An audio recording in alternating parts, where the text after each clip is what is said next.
Welcome to the sensory archive of the Burrata cream core explosion. This dish belongs to the category of the ooze and the pour. The key to authentic burrata is understanding the thermal state of the cream.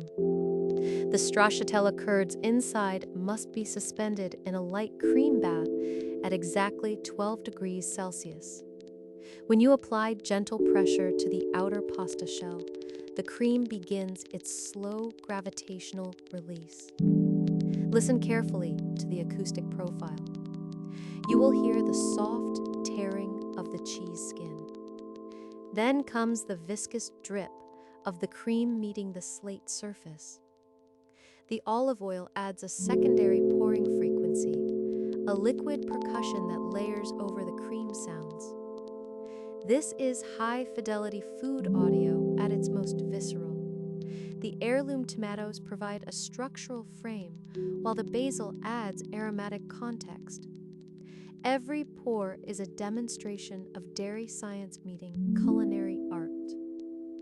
The cream-to-oil ratio should be approximately 3:1 for optimal mouthfeel and acoustic resonance.